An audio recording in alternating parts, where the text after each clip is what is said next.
الحمدللہ وحدہ والصلاة والسلام علی من لا نبی بعد اما بعد. ناظرین کرام، جنگ فجار کے بعد ایک حرمت والے مہینے ذی القعدہ میں حلف الفضول پیش آئی. چند قبائل قریش یعنی بنی ہاشم، بنی مطلب، بنی اسد بن عبد العزیٰ، بنی زہرہ بن کلاب اور بنی تیم بن مرہ نے اس کا اہتمام کیا.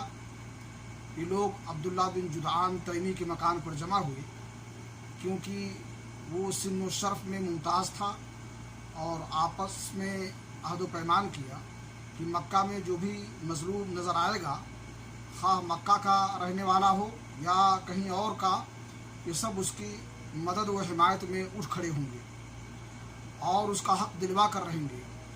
اس اجتماع میں رسول اکرم صلی اللہ علیہ وسلم بھی تشریف فرما تھے، اور بعد میں شرف رسالت سے مشرف ہونے کے بعد فرمایا کرتے تھے، میں عبداللہ بن جدعان کے مکان پر ایک ایسے معاہدے میں شریک تھا کہ مجھے اس کے عوض سرخ اونٹ بھی پسند نہیں، اور اگر دور اسلام میں اس عہد و پیمان کے لیے مجھے بلایا جاتا تو میں حاضر ہوتا.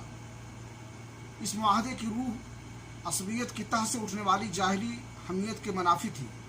اس معاہدے کا سبب یہ بتایا جاتا ہے کہ یمن کا ایک آدمی سامان لے کر مکہ آیا اور عاص بن وائل نے اس سے سامان خرید لیا، لیکن اس کا حق روک لیا. اس نے حلیف قبائل بنو عبد الدار وغیرہ سے مدد کی درخواست کی، لیکن کسی نے توجہ نہ دی. اس کے بعد اس نے جبل ابو قبیس پر چڑھ کر بلند آواز سے چند اشعار پڑھے جن میں اپنی داستان مظلومیت بیان کی تھی. اس پر زبیر بن عبد المطلب نے دوڑ دھوپ کی اور کہا، یہ شخص بے یار و مددگار چھوڑ دیا جائے، ایسا نہیں ہو سکتا ہے. ان کی کوشش سے کچھ قبائل جمع ہو گئے، پہلے معاہدہ طے کیا اور پھر عاص بن وائل سے اس کا حق دلایا.